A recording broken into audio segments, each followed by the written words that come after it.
Marvel Studios has finally remembered that Marvel Zombies is not only a show that exists, but releases in 22 days, as somebody at the studio woke up and realized that they haven't dropped a trailer for it yet, and here we are, with it finally releasing earlier today. And let me just say, this trailer rips. Oh my god, it blew me away. I was looking forward to this show on the basis of seeing some of my favorite characters again, but god damn, this trailer is edited in such a great way that really got me excited for what this show is cooking up. I can't remember the last time I've done a complete 180 on a project like this, where now I am immensely looking forward to it. Hold on, this show is TVMA. I feel like I could curse, right? Because holy shit, Marvel Zombies looks like it f***s. All 4 episodes of Marvel Zombies are set to release on September 24th. And while I don't love that it's only 4 episodes, knowing that they originally intended for this to be a film makes that a little bit easier to digest. I'm honestly just gonna watch it all in one sitting and pretend that it was a movie anyways. Nothing could have prepared me to press play on this trailer and hear baby metal, but in hindsight, I can't imagine a better soundtrack to really sell you on the tone for what this series is going to be and show us just how metal it is. Not only in the sense that this trailer is accompanied by some heavy metal, but in the fact that this is one of the coolest and most hardcore things Marvel Studios might ever make. I'm so glad that they're seemingly going all out with it and embracing that TVMA rating. I honestly thought it would be a little gory and we'd see some characters drop an F-bomb here or there, but no, they are going all in on this concept and doing the coolest possible thing at every single turn. I really appreciate the tone this series is going for as someone who didn't exactly love the What If Zombie episode a few years ago. While I did enjoy it, I feel like there's way too much tonal whiplash as they go back and forth from campy comedy to serious zombie drama. So to see this show plant its flag firmly in the camp of a horror comedy, I think is the best possible choice to make. I'm sure there are going to be dramatic elements in there as they sell the stakes of the situation with these human characters we're following, like Yelena, but I think approaching this show in a way where they're not taking themselves too seriously is the right way to go. And because of that, it means we get to see insane things like Blade as Moon Knight? What? We've known that Blade would be the Fist of Khonshu in this show for about a year now, and I still can't process that. It's one of the most bonkers things that Marvel has ever done, not only considering the fact that we still haven't seen Blade in live action, but our first exposure to MCU Blade is him as Moon Knight. It's just such an insane idea that you couldn't do anywhere else but in an animated show like Marvel Zombies, and we are so much better off for it. If his action scenes in the trailer are anything to go off of, this show is going to be the coolest thing ever because seeing him fight is incredible. The fight scenes look so heightened and smooth as we're seeing them go back and forth in this duel, or the fact that he's just casually cutting Hank Pym in half. Like, that's wild. I think he looks so sick as he's basically just aura farming the entire trailer. And by far my favorite shot of the entire trailer is this one here when Blade moves the sword in front of his face and we see Khonshu's skull reflected in it. That goes so hard and is exactly the kind of Moon Knight iconography I love to see. If Marvel's gonna make me wait a lifetime to see Moon Knight again, I am happy to accept this in the meantime. I'm very interested to learn Blade Knight's origins and figure out what caused him to make this deal with Khonshu, and also what happened to Mark Spector, Stephen Grant, and Jake Lockley in this universe.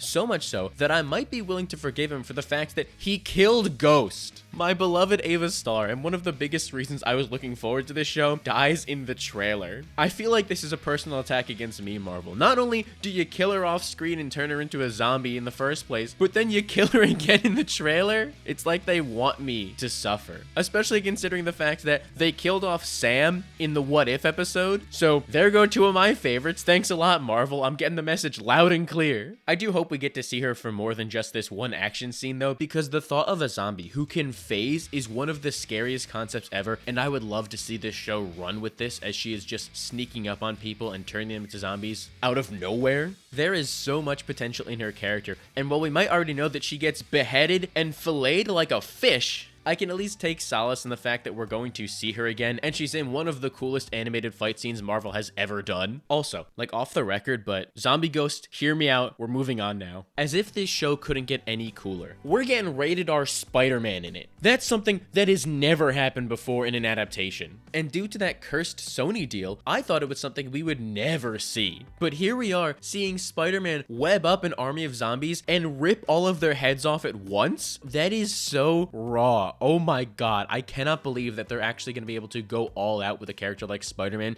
and let us see him use his powers in creative ways. It's one of the things I'm most looking forward to now in the show because it's a concept we've never seen before and probably never will see again. Who would have thought that the first time we see Spider-Man in a rated R project is with Disney of all people? I am so excited to see what he's going to offer in this series, especially considering the fact that Spider-Man is a character who is known for holding back, and now seeing him put in a situation where he's allowed to just let loose and beat the undead up in the coolest, goriest ways. Oh my god, it has my blood pumping with excitement. You can't see it, so you're gonna have to trust me. I was just unconsciously pumping my fist in the air in excitement for that. But here's the thing. Seeing Spider-Man in the trailer, along with Scott Lang's head in a glass jar, and T'Challa also does reaffirm the fact that this is a follow-up of that original What If episode. So I'm interested to see how that's going to play out and how strict of a successor this is going to be. Well, I do think it's really cool we get to see Scott Lang flying around in a jar controlled by the Cloak of Levitation, and it's always nice to see T'Challa again after such a long absence. I will say that I hope they make some changes from the original What If series, most notably in how the zombies act and their personalities. I'm very glad that we get to see them using their powers a lot throughout the trailer, as Hawkeye is actively using a bow and arrow, and obviously Ghost is phasing around back and forth. Even characters like the Scarlet Witch, Namor, and the Abomination are all using their powers throughout the trailer. But I think the thing I was most discouraged about from What If Zombies is the fact that they didn't really adapt the Marvel Zombies comic. In that comic book, the zombie virus is treated more like a hunger, so these characters are still 100% in character and have their normal personalities, now just with this insatiable hunger. And I think that element is a really interesting idea that separates Marvel Zombies from the entire zombie genre and gives it a unique niche to fall into. So when you strip that away and just turn them into mindless zombies, I don't love it, and I would like to see them show some more personality. You can even explain it in universe and just say that the zombies have been around so long that they've started to gain the ability to speak again. And we get to hear from characters like Hawkeye a little bit in the show. I just think it's a great way to go the extra mile and differentiate it from the rest of the genre. It's not make or break for me because the idea of zombies with superpowers is still interesting enough to carry the series alone, but it's a small change that I'm holding out hope for. It could also up the drama a lot in the series if they are going that route with it, especially when you have characters like Kate Bishop being introduced to it, now having to fight her idol Clinton Barton, someone who in 2018 when this series is set has never met him. I think there's a really fun dynamic to play around with there, and I'm so excited to see more of Kate Bishop in this show.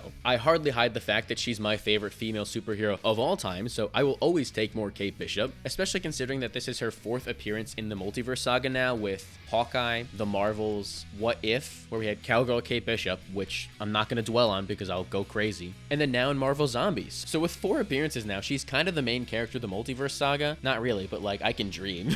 And it's so cool that we're going to be seeing her join forces with not only Yelena Belova and bringing those 2 characters back together, but also Kamala Khan, kind of getting a little bit of a Young Avengers tease. I am beyond excited to see those 2 work together. I think they're going to make such a fun duo, and this is going to be a great precursor to what we can expect for them in live action. And as always, it is a joy to see Iman Vellani again. She is one of the best parts of the MCU, and they should be taking any opportunity they can to put her in a project. Apparently, she's going to be the lead of this show, which makes me beyond excited, and I just have to hope that they would let her drop an F-bomb because I think it would be really funny. Marvel Zombies is honestly filling that crossover void we've been missing out on in the MCU, and while I get that it takes place in another universe, I'm just happy to see these characters meeting and teaming up again. It's been so long since we had a proper team-up that brings the entire Marvel universe together like this, so it really scratches that itch for me, and the fact that it's going to be in a zombie setting is all the more exciting. It honestly feels like the one character they didn't show in the marketing was Icarus of the Eternals, who was featured on the original concept art when they announced this show several lifetimes ago, so I just have to hope they're holding out on him being this big bad of the show and they didn't cut him out entirely, because us Eternals fans already have it rough enough, okay? We can't lose this. All we have is the movie and the Kingo episode of What If.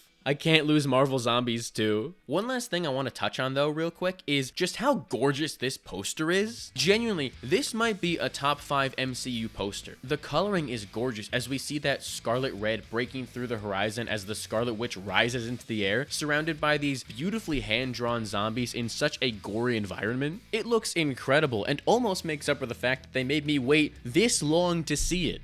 Despite how abysmal the marketing campaign has been for this show, I'm glad that they came out swinging and dropped a banger of a trailer and poster to get us excited for the series, and I'm glad that we're not gonna have to wait much longer to see it, considering that September 24th is, oh god, that's 3 weeks from tomorrow. This year is going by way too fast. That's deeply upsetting, but I mean, hey, we get to see Marvel Zombies sooner, so I'm happy. Now I just have to hope that they actually remember to release the show and don't make us wait any longer than we already have to. But why don't you let me know down below what you thought about the Marvel Zombies trailer? I would genuinely love to hear what everyone has to say and continue the conversation down below. And while you're at it, make sure to give the video a like and subscribe so you don't miss the next one. If you don't do it, I'm gonna release the zombie virus. Yeah, that's right, I've been sitting on it for a while now, and I am not afraid to put that out there if you don't subscribe. So do what you gotta do.